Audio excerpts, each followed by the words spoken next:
Look at this. Isn't it wonderful?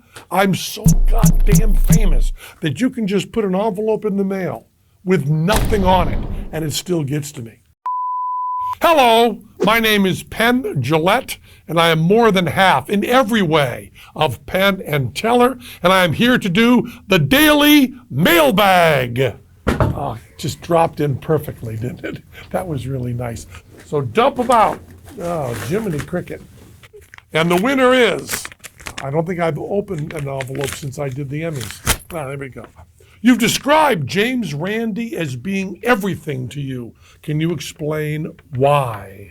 Randi was a skeptic and he was a magician. And when I was young and first saw magic, I hated it. To me, magicians were just the greasy guy in a tux with a lot of birds torturing women in front of Mylar to bad rip-off Motown music that stopped me from seeing the rock and roll acts that I wanted to see on the variety shows.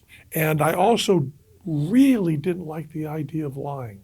So many of the magicians and mentalists were simply liars, and it really troubled me. And then I found out about Randi. Randi, the amazing Randi, tied into my rock and roll world because he did all the special effects for Alice Cooper. He was someone that came along and said that people who were doing religious events and psychic events and all these supernatural events were actually doing cheesy magic tricks and passing it off as real. And Randi kept that philosophical idea that you could do magic and be honest. He referred to himself as the honest liar. And that's really important. When you go to see a magic show and they saw a person in half, as I said, usually because of the deeply embedded misogyny in magic, it's usually a woman. Nobody, except the very young and people who are perhaps mentally ill, believe that they've actually witnessed the death of a person. They leave the theater having seen a trick that they know is a trick. That's really simple. But on stuff like mentalism and other sorts of tricks, magicians can want you to leave the theater believing something that they know not to be true, that they read your mind or something. And I believe that is ethically and morally wrong and does a great deal of damage to our society. And as silly as that is, I believe it is on a continuum, the silliness of a magic trick to the importance of our government itself. That's all thanks to Randi.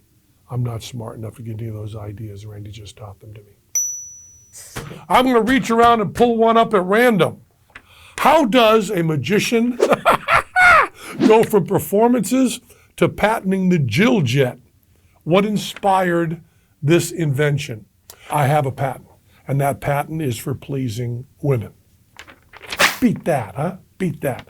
It was originally called the jet, but the American government, being full of fascists, wouldn't let us use that. So it's called the Jillette. A very famous female, cis female singer was a good friend of mine. And we went to see a shuttle launch of the space shuttle. How's this going to tie you with masturbation? Oh, we'll get there. And went to see a space launch of the shuttle. I took her down to FLA. She came out of the jacuzzi.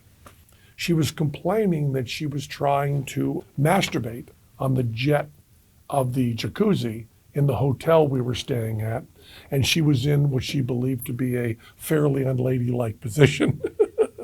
And there was a young child who came in with family, and she was swearing and complaining that the fault was not her, but the fault was the placement of the jets.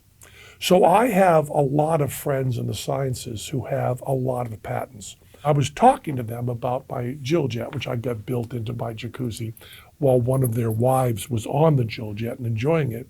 And he said, you know, you could get a patent on this. And I said, bullshit. I can't get a patent on just placing a jet in the right position to hit the clitoris of a young woman while she's enjoying a nice hot bath. And he said, sure you can. So I now have the patent on the Jillette. And how do I go from magic performances to creating the Jillette? It's just, I care about women having orgasms. Next, look at this. Another one I just pulled out of this whole pile here. I'm not good at opening envelopes, not my strong suit. Have you ever been heckled during a performance? If so, how did you handle it? Well, I started out as a street performer. So I have worked very rough environments. I have worked biker bars. So have I been heckled? Oh yeah, I've been heckled. I remember once there was a guy who was heckling a lot when you said the usual stuff you say. My favorite comeback to a heckler is, I don't agree with what you said, but I'll fight to the death for your right to say it. But nothing worked on this guy. So I actually stopped the show, took him out in the lobby and talked to him. And for 2 or 3 minutes said, what's going on? And he was wicked drunk. And he thought he was helping out the show, and I disabused him of that. And we had a rather pleasant talk. Oh, let me see if I can find something under here. Oh, look at this. It's a postcard. English Gardens of the Nations, Rockefeller Center, New York City, which is where we will be. We're going to be playing Radio City Music Hall this year. What's one myth only idiots still believe in? Free will. We don't have it. The person who puts these in here does not know how to fold paper. How do you and Teller navigate creative differences when developing edgy material? The reason that Teller and I are working together is the creative differences. Teller and I did not get together because we were friends. We just knew we did better stuff together. So the creative differences are not navigated. The creative differences are what we're doing. It's what we want to be doing. We usually just keep going till there's something that both of us like more than the original idea. People who've come in to work with us are sometimes a little bit taken aback by the fact that we do not do all the touchy-feely niceties of improv. There's no yes and. Almost every idea is treated with that idea sucks, I hate it. And then we go from there. It's not a nurturing environment. We work under a very rough environment, and that's the way we both like it. For the next one, I'm reaching into my coat pocket. Incidentally, this jacket is a real NASCAR jacket. We were what was it called? Masters of Ceremony or something for one of the NASCAR races, and they gave me a jacket. Which just shows if you want me to host something in your hometown, just give me a jacket. You say you're on Trump's hate list. How did you get on there? And are you uncomfortable being hated by the President of the United States? That's a tough one. Donald Trump Jr. said to me when I did one of my tours of duty on Celebrity Apprentice that I was the only one he ever met who seemed to like his father. I get along with his father fairly well on Apprentice because I have a great deal of tolerance for those who are off the bell curve. So Trump lacks filters because he lacks shame and lacks morality. And when we were working on a TV show that was silly and stupid and didn't mean anything, I thought there was a certain amount of, charm is not the right word, there's no charm. There's a little bit of interest. And then it turned out that a lot of America seemed to believe that show that wasn't true. Maybe I was part of that. I knew Trump was a dipshit. I knew he was a loser, brought Atlantic City into bankruptcy. I knew that he was a joke, but I called him Mr. Trump on TV. And for that, I will always feel guilty. He's the only person I've ever seen who never made a joke and never laughed at a joke. And he couldn't tap his foot to music. When music would play, his foot wouldn't move. That's really rare. There are some deep problems with Trump. Who else had money in the 80s living in New York City and never bought one piece of art? Right? Jesus Christ, what a f***ing fool. But I liked working with him because I'll work with anybody, you know. And then he was running for president. And they asked me on the show if I would endorse him running for president. I said, absolutely not. And then I made some comments. One of my favorite things I said about him is trying to explain art to Donald Trump is like trying to explain art to Donald Trump. And then I also said that his hair looked like cotton candy made of piss. And the night that he announced his candidacy, I went on MSNBC, and I was, I think, tremendously kind. I said that although I liked working with Trump on Celebrity Apprentice, I didn't think he'd be a good president. And Trump went crazy on Twitter, which is the fact that the president. I think it's one of my favorite comebacks I've ever had, was he said that I was completely unknown before I went on Celebrity Apprentice. And I pointed out to him that the name of the show is Celebrity Apprentice. Anyway, that struck me funny.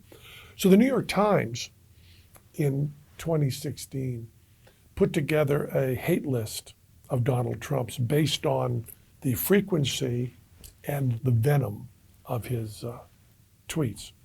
I was number 7 of the most hated of the person who was to become president of the United States. If you want a perspective on that, Hillary Clinton is number 8. Am I uncomfortable because Donald Trump hates me? No. I am proud of that. Am I uncomfortable that the President of the United States hates me? Yes. It's the fact that we have a president whose priorities are so out of whack that he would make any comment about someone who is an insignificant entertainer. So yeah, it bothers me, but not for the reason you might think. And for my next trick, oh, look where that came from. Isn't that something?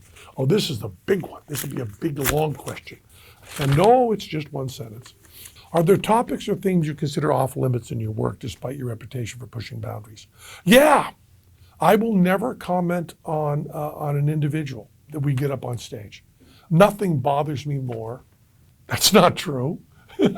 Bed bugs bother me more. But one of the things that troubles me is when a magician gets a person up on stage and comments on their looks in any way, comments on their gender in any way, and also, and boy, it makes me sick to say this, flirts.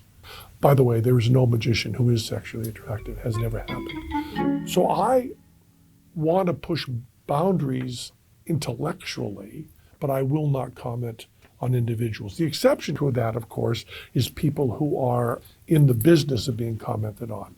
For instance, if Gilbert Gottfried, my dear friend, if he were at a roast commenting on me and attacked me physically, not physically, but attacked my physicality, my looks, that is completely moral.